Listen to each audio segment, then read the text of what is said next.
Attend, hut. So get yourself set first. Okay, men, the objective isn't pretty. Now, you may get upset. Your drool sergeant and the other veterans in the squad know the answers. They have fought this battle before. I always make sure to have is a blanket. They know the danger. Explosive diapers sometimes. And will lead you to victory. They're tough. And, you're not going to go bouncing them like a basketball. But they're okay. You're not going to break them. This is Bootcamp. Daddy Bootcamp. Where men are men and babies are nervous. So are the dads. One baby's cry. Launched 16 years ago in California by a veteran father of 4 children, the goal is to train rookie dads so they don't have to learn the hard way. He's a little active. All you have to do is pop these off. Acceptance was slow, but in recent years, interest has risen. 150,000 fathers-to-be have graduated from Daddy Bootcamp. I can heat up a bottle. Jeff Holloway is an experienced drool sergeant based in Atlanta. The push is for dads to become active parents, to take one step up from what their fathers did. Great providers, but the emotional tie wasn't there. The rookies are full of questions. What are the things that you don't do in the delivery room? Because me being a football coach, I'm going to be like, come on, push it out, let's go. Manly? I think not. These men needed a talking to from an old-timer like me. 21 years ago, when my son Carlos was born, we didn't need Daddy Boot Camp. I don't want to be underprepared for anything for my child. Roles have changed so much. I mean, I think my wife works, and she's looking forward to going back to work. And so both parents have to have the equality to work and to balance the baby. Are you willing to take a hit professionally, maybe even financially, in order to be a better father? Ultimately, what's more important, raising your children or advancing your career? Men in training for the toughest job they will ever have, fatherhood. For today, Mike Betcher, NBC News, Atlanta.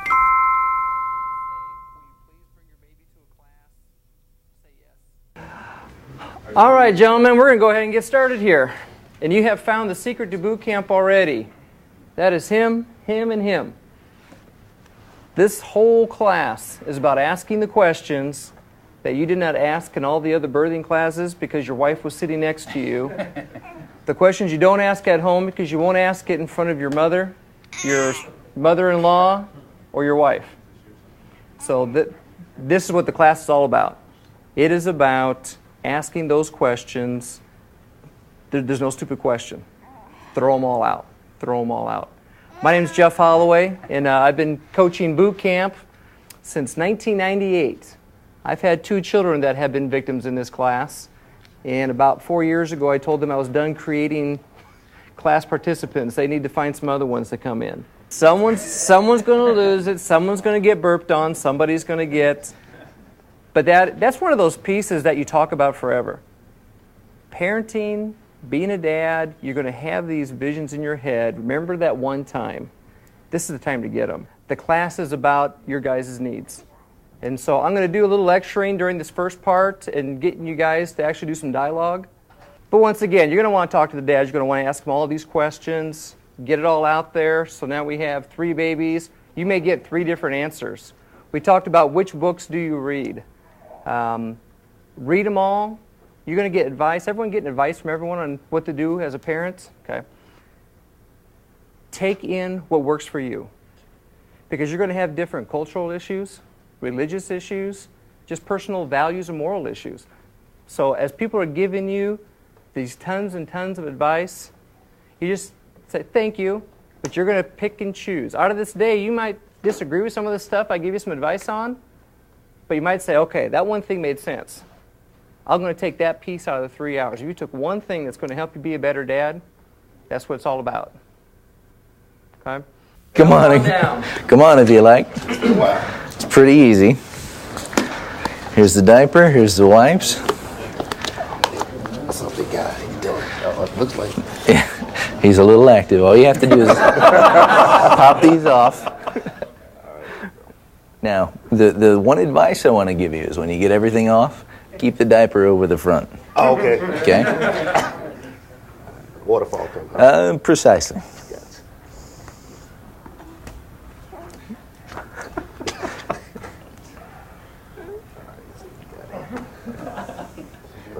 Oh man. Your genitals on it. That's right. Yeah, you're doing fine. Oh, these guys are hyper here. Oh yeah. Wait till when they first come out, they're pretty active. So. All right. Here, right? Yep. Just lift, just barely lift, and then just kind of pull this out. And then what you want to do? There you go. Just like that. Nice and tight. Oh man. Yep. There we go. All right. And then the next one. All right. And pretty much what you want to watch for is there's nothing hanging out. So, yeah. All right. So now you just bring these down. And this can be the fun part with him kicking like that, because you got to button them up. Now I'm going to let you figure that one out. Teamwork, buddy. You got to work together.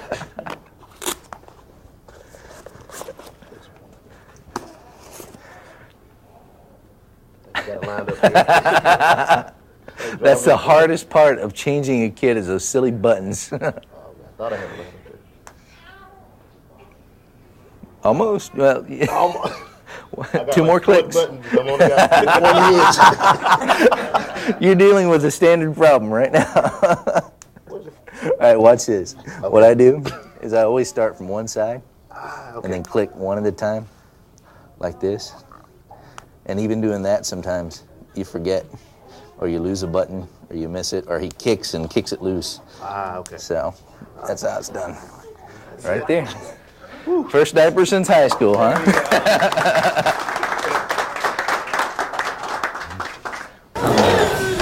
And you'll always find odd things, like you try everything you can, and you can't figure out what's bothering him. Always look for wife hairs, all right? Because sometimes what'll happen is one of her hairs will get, and you'll be changing the diaper, and you won't notice it. So, something as simple as that. I'm just ready to go because the number of times I've been burned, almost, so get yourself set first. Right, okay. And just always, I mean, if I can't figure out why he's crying, I strip him down. And I look him over from head to toe.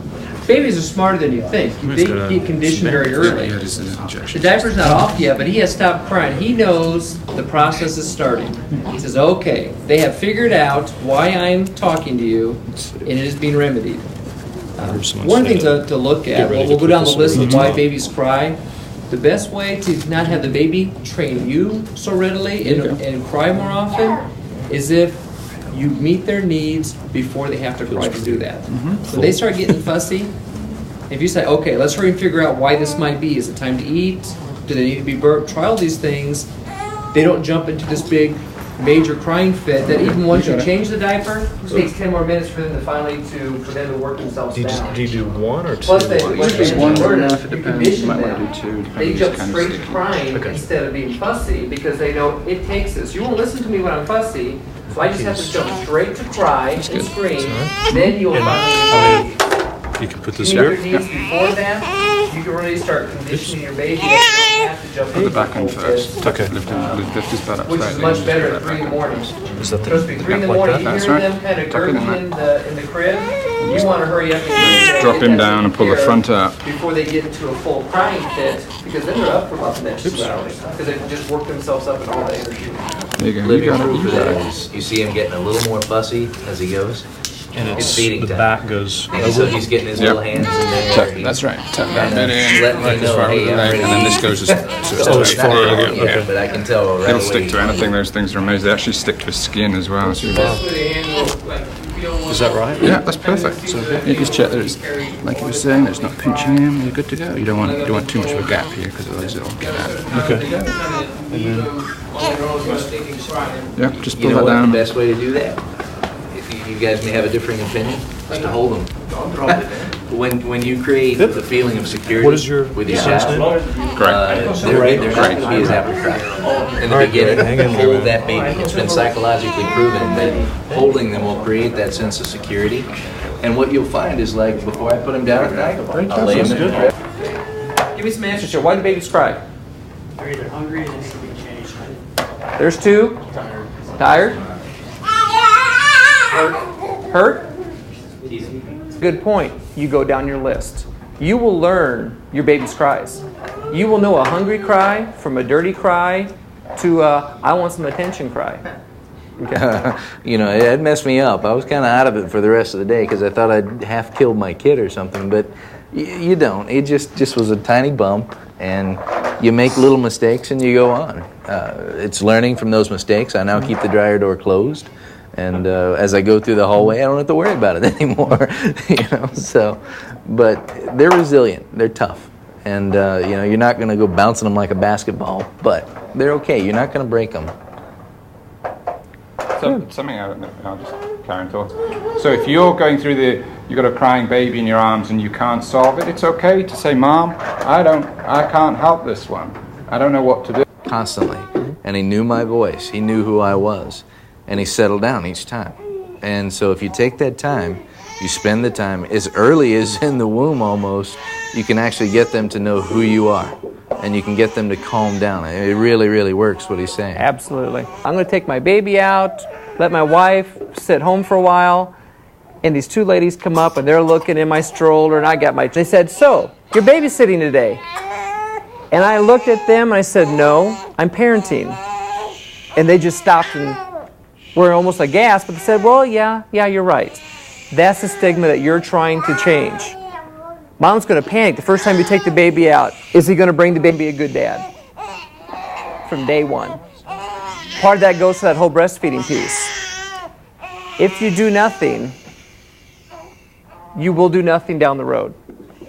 You can support mom. What I did was get up when the baby started crying at 2 in the morning. I went up, got the baby, brought the baby back, laid the baby down to my wife. I fell back to sleep. In about a half hour, I got the elbow, got back up, got the baby, brought the baby back into the bedroom. I did everything during the feeding process except give the milk. And that's that bonding, that touching experience. The baby knew I was helping meet that need. Because what happens down the road is if mom becomes the caretaker, they're always going to come to mom for the Band-Aid. They're always going to come to mom for this. And it's a really difficult piece as a father to say, why do they always run to mom? Well, because you've set it up that mom is always the one to meet that need. If you're helping meet that need, one, mom's going to be going, thank you so much. Because remember, it's the two of you against the world now. Okay? So if you're a part of that, if you're helping mom doing that, and it's not like, hey, I don't have the equipment, you get to feed the baby from now on. One, you're missing a great opportunity to bond with your baby. Two, you're establishing a relationship with mom that it's not a partnership. This is your first time? Yes, this is. Anything different than you expected? No. He knows that is the case. All right, guys, we can find a way back to our circle. We'll finish up with some good questions y'all brought up. Thank you very much. But the quality time. How's he doing? He's doing great. It's a fantastic job. He's usually a kicker, so as you can see, his socks are gone. When you go to the baby, they start learning, I can go to either one of you. But you never know who they're going to pick. My daughter had to go in and just have a lymph node removed. And we thought, okay, who do you want to go into the room with you? I was sure she was going to say, I want mom to come in here. I want papa to come in. She needed, for some reason in her head, she needed me in there at that time. So I went in with her. My son broke his arm. I went to the emergency room with him. Typically, if something goes wrong, my son runs to mom. And you'll find that girls like to run to the dads and the boys like to run to moms. And but it's what do they need met at that time? They may be mad at you that morning because you did something, and they're just not going to talk to you today at all. You may have been the one they ran to 90% of the time for that same thing, but today I'm mad at you, so I'm going to go to mom. So you never know, but you want to set the situation up that they are comfortable going to either one of you. And that's why talking with your kids at such an early age about everything. I drop my kids off at daycare when they're 2 years old. Do good in school, have a good day, don't do drugs, and then I'd leave. Now he's kind of a strong baby. He was holding his head up straight away, but you always support the head. I drop him in like that. You usually just put your hand to the side and let me put him in the crook of your arm like that, and then come up from underneath to take him away. But as long as you're supporting him, you can hold him in all kinds of different. This is football. Just as long as you're. Men like this hold because the biceps are strong. They can just, but I mean, always support the head, and you can do it with 2 fingers. Sometimes you'll see people just doing this, where his head is just being supported by 2 fingers. Trust me, once you've done it for a couple of weeks, you'll learn to do things with one hand. You really will, because you might be able to unscrew a bottle like that, but you're one-handed from here on in. Hopefully you can get to some semblance of a but I need to see some of that. Good luck. Thank you. Oh,